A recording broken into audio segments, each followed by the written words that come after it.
Hello students, good morning to all of you. आज हम economics यानी कि अर्थव्यवस्था की शुरुआत करने वाले हैं, जिसमें हम अर्थव्यवस्था के अंतर्गत जितने भी मुख्य परीक्षा के अंतर्गत और प्रीलिम्स परीक्षा के दृष्टिकोण से जो भी पेपर में पूछे जाते हैं, उनकी चर्चा हम करने वाले हैं, चाहे वह प्रारंभिक परीक्षा हो या मुख्य परीक्षा हो। इसमें हम अर्थव्यवस्था की चर्चा करेंगे। तो आइए चलिए हम स्टार्ट करते हैं अपनी क्लास को। अर्थव्यवस्था में हम देख लेते हैं तो यह दो शब्दों से मिलकर बना है, एक अर्थ है, दूसरा इसकी व्यवस्था है। अर्थ का मतलब होता है धन, मनी, और व्यवस्था का होता है मनी की जो व्यवस्था की जाती है, अर्थव्यवस्था इसके अंतर्गत हम जानते हैं। और जो अर्थव्यवस्था की जो खोज है वो एडम स्मिथ ने इसकी खोज की थी और इसका नामकरण किया था अर्थव्यवस्था की। अर्थव्यवस्था में हम बात करते हैं कि अर्थव्यवस्था और अर्थशास्त्र में क्या अंतर है। अर्थव्यवस्था को कहा जाता है इकोनॉमी और अर्थशास्त्र को कहा जाता है इकोनॉमिक्स। यानी कि अर्थशास्त्र यानी कि धन का जो अध्ययन करा जाता है अर्थशास्त्र है, और जो अर्थ यानी कि धन की जो व्यवस्था की जाती है उसे अर्थव्यवस्था कहते हैं। अब इसको कैसे अलग अलग इसको डिफाइन करते हैं, तो अर्थव्यवस्था जो है, अब हम बात करते हैं सीमित संसाधन और एक तरफ देखते हैं असीमित संसाधन। सीमित संसाधन का मीनिंग लिमिटेड रिसोर्स और अनलिमिटेड रिसोर्स। जब सीमित संसाधन और असीमित संसाधन आपस में मिलते हैं तो उसमें जो अर्थव्यवस्था का प्रबंधन है वो इसमें दृष्टिगत होता है, जिसमें संसाधनों का प्रबंधन आता है। संसाधनों का प्रबंधन, जिससे इसे चयन तथा वितरण इन संसाधनों का किया जाता है, जिसमें उनका प्रबंधन किया जाता है। और जो संसाधनों का प्रबंधन है, इसके जो सैद्धांतिक अध्ययन है, सैद्धांतिक अध्ययन जो है उसे कहा जाता है अर्थव्यवस्था, इकोनॉमी। जबकि इसका संसाधनों के प्रबंधन का जब व्यवहारिक अध्ययन किया जाता है तो कहलाता है इकोनॉमिक्स यानी कि अर्थशास्त्र, इकोनॉमिक्स। तो आप लोग इसको देखिए, जिसमें सीमित संसाधन, लिमिटेड रिसोर्स और असीमित संसाधन जब आपस में मिलते हैं तो संसाधनों का प्रबंधन कहलाता है, जो चयन और वितरण को प्रभावित करता है। और इसी संसाधनों के प्रबंधन में जब सैद्धांतिक अध्ययन इसका किया जाता है संसाधनों का, तो अर्थव्यवस्था कहलाता है। व्यवहारिक अध्ययन किया जाता है तो अर्थशास्त्र कहलाता है। आप लोग इसको नोट कीजिए। फिर इसके बाद बात करते हैं अर्थशास्त्र की, अर्थशास्त्र की डिफिनेशन क्या होती है।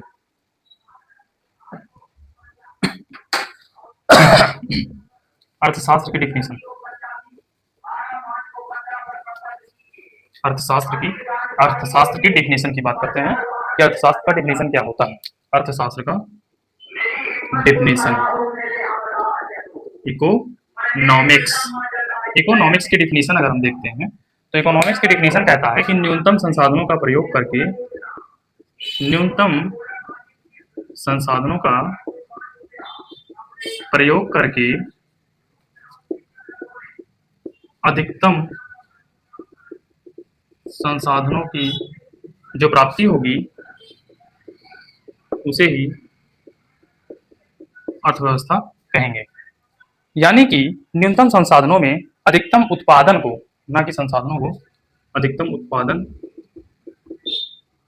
को की प्राप्ति हो तो उसे अर्थव्यवस्था कहते हैं। अर्थशास्त्र यानी कि इकोनॉमिक्स का डिफिनेशन होगा न्यूनतम संसाधनों का प्रयोग करते हुए अधिकतम उत्पादन किया जाता है, तो वह अर्थशास्त्र कहलाता है। और अर्थशास्त्र में अगर हम देखते हैं तो इसके जनक जो हैं वो एडम स्मिथ माने जाते हैं। इनकी पुस्तक जो जनक हैं वो एडम स्मिथ हैं, और जो इनकी पुस्तक है, इन्होंने एक बुक लिखी है रिटन, वो है वेल्थ ऑफ नेशन। क्या लिखा है? Wealth of nation. Adam Smith महोदय ने इसको लिखा है। और भारतीय अर्थव्यवस्था के जो जनक हैं,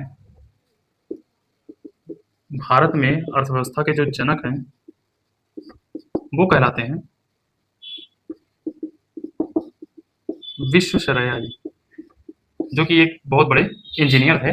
इन्हीं के नाम पर ही 15 सितंबर को विश्व मतलब राष्ट्रीय इंजीनियर डे मनाया जाता है, इंजीनियर्स डे, विश्वेश्वरैया की जन्म दिवस के अवसर पर।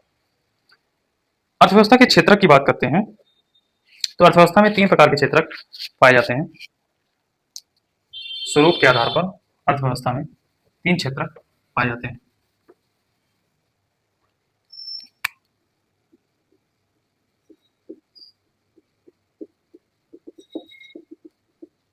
इसका डायग्राम हम बनाते हैं, आप लोग इसको नोट कीजिए। जिसका स्वरूप के आधार पर, दूसरा शर्त के आधार पर, और तीसरा अगर हम देखें तो स्वामित्व के आधार पर।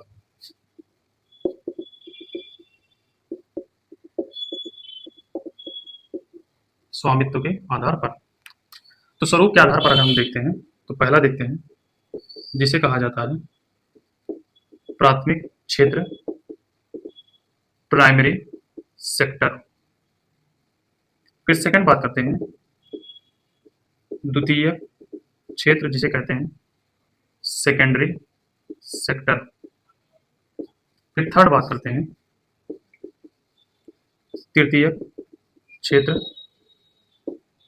Tertiary sector. अब शर्त के आधार पर बात करते हैं तो एक संगठित क्षेत्र हो जाता है, ऑर्गेनाइज सेक्टर।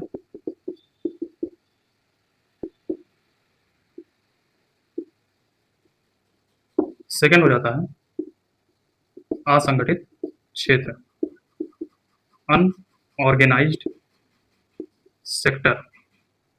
और स्वामित्व के आधार पर देखते हैं तो पहला होता है सार्वजनिक, जिसे कहा जाता है पब्लिकली। दूसरा होता है निजी, प्राइवेट। तीसरा होता है संयुक्त, संयुक्त। चौथा कहा जाता है सहकारी, कोऑपरेटिव। तो हमने बात किया अर्थव्यवस्था के जो क्षेत्रक हैं उसमें हमने स्वरूप के आधार पर, शर्त के आधार पर और स्वामित्व के आधार पर बात किया। स्वरूप के आधार पर प्राथमिक, द्वितीय, तृतीय क्षेत्रक। शर्त के आधार पर संगठित क्षेत्र, असंगठित क्षेत्र। और स्वामित्व के आधार पर हमने सार्वजनिक, निजी, संयुक्त और सहकारी क्षेत्र की बात किया। आप लोग इसको डायग्राम को बना सकते हैं। फिर इसी में नेक्स्ट बात करते हैं प्राथमिक क्षेत्र की। अब इसी में बात करेंगे प्राथमिक क्षेत्र की कि प्राथमिक क्षेत्र क्या होता है, द्वितीय क्षेत्र क्या होता है और इसमें कौन कौन से आते हैं। आप लोगों ने, मैं ऐसा करता हूँ कि आप लोगों ने बना लिया होगा।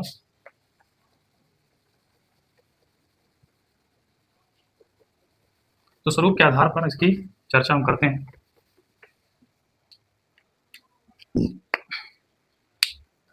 कि प्राथमिक क्षेत्र, प्राइमरी सेक्टर। प्राइमरी सेक्टर को देखते हैं तो जब आय का स्रोत प्रत्यक्ष रूप से प्रकृति से जुड़ा हो, जब आय का स्रोत प्रत्यक्षतः प्रकृति से जुड़ा हो। जैसे अगर हम एग्जाम्पल यानी कि उदाहरण लेते हैं तो हमारा आता है एक कृषि क्षेत्र हो गया, दूसरा पशुपालन हो गया, तीसरा खनन क्षेत्र हो गया, चौथा मत्स्य पालन हो गया। ये हमारे प्राइमरी सेक्टर के कुछ गुड्स हैं जो कृषि, पशुपालन, खनन और मत्स्य पालन ये प्राइमरी सेक्टर में आते हैं। फिर इसी में नेक्स्ट बात करते हैं द्वितीय क्षेत्र की। जो द्वितीय क्षेत्र होता है,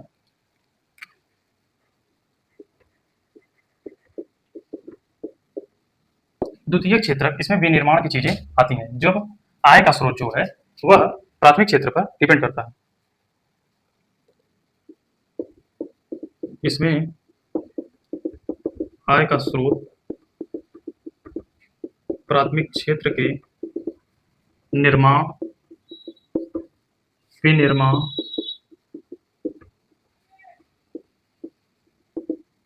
के कार्य किए जाते हैं। अब इसमें निर्माण और विनिर्माण ध्यान रखेंगे। इसका जो अगर हम उदाहरण लेते हैं तो उदाहरण में हमको मिलता है विनिर्माण सेक्टर में आटा हुआ, चक्की हुआ, गन्ना मशीन हुआ, जिससे चीनी का उत्पादन होगा, गुड़ का उत्पादन होगा, चक्की से आटा का उत्पादन होगा, मैदा का उत्पादन होगा, आटा भी बनेगा गेहूं से। फिर उसके बाद बात करते हैं इसी में फैक्ट्री हुआ, ये सब इसी में आएगा।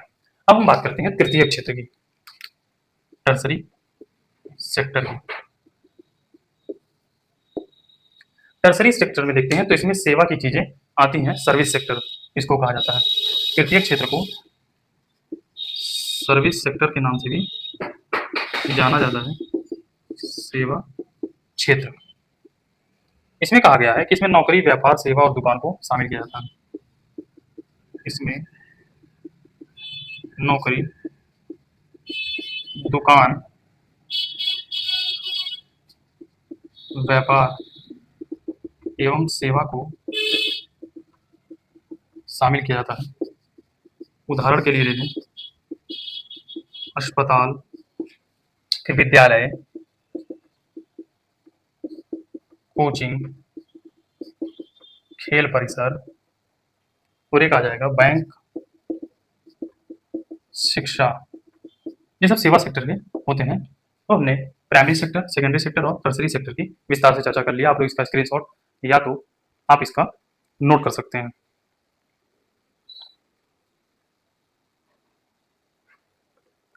अब हम बात करते हैं इसी में संगठित क्षेत्र की। मैं आशा करता हूं कि आप लोगों ने इसको नोट कर लिया होगा। ऑर्गेनाइज सेक्टर की बात करते हैं।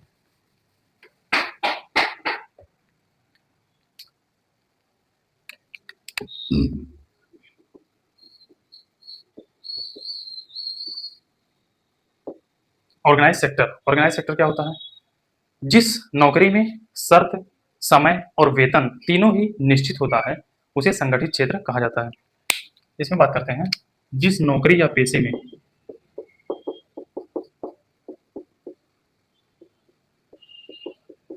शर्त, समय तथा वेतन तीनों ही निश्चित होता है, ऑर्गेनाइज सेक्टर कहलाता है, जिसमें तीनों ही निश्चित होता है। अब जैसे अगर एग्जांपल देखें इसका, तो एग्जांपल अगर देखते हैं तो जैसे हमारी सरकारी नौकरी जिसकी आप तैयारी कर रहे हैं, वनडे एग्जाम हो या पीसीएस की एग्जाम हो, इसमें सरकारी नौकरी होगी और बड़े कंपनियों की जॉब्स हो गए, ये इस प्रकार के संगठित क्षेत्र कहे जाते हैं। अब बात करते हैं असंगठित क्षेत्र की, अनऑर्गेनाइज्ड सेक्टर की।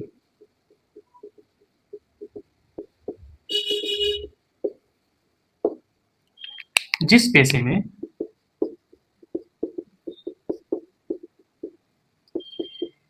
समय, शर्त और वेतन तीनों ही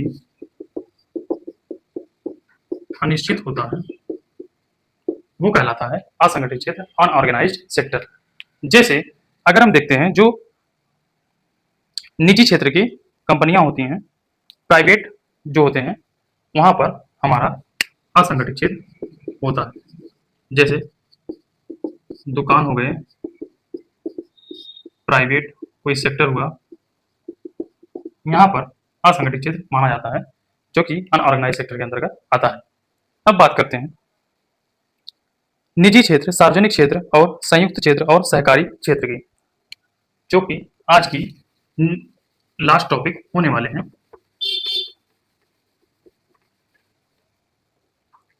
सार्वजनिक क्षेत्र,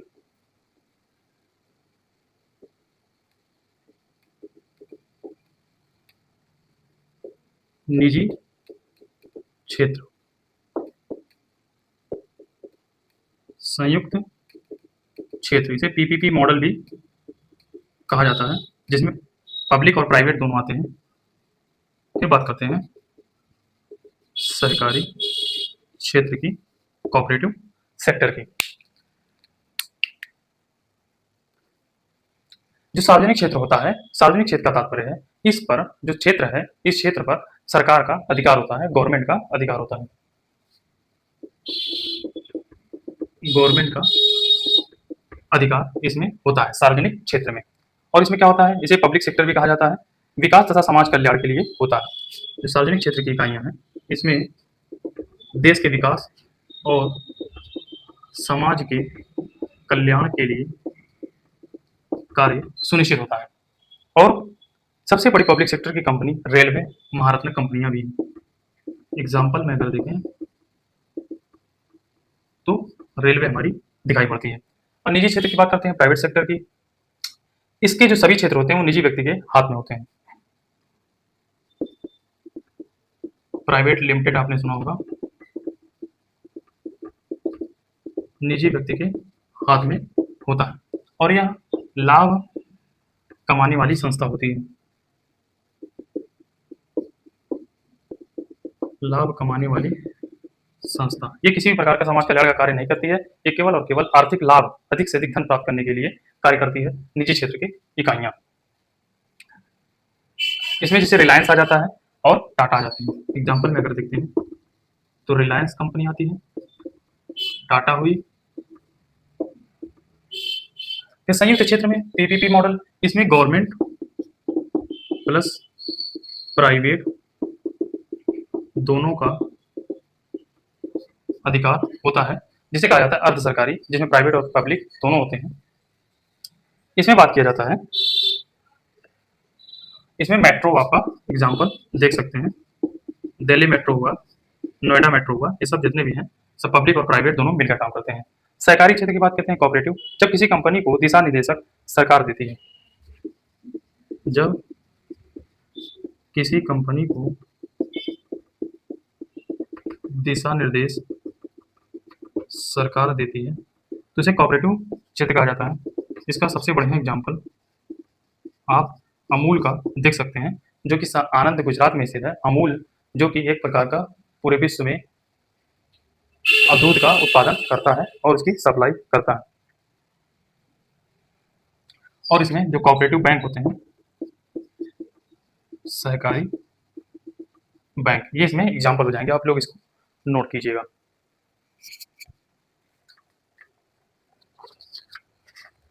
अब हम इसमें प्रोडक्शन की बात जो है वो नेक्स्ट क्लास में करने वाले हैं।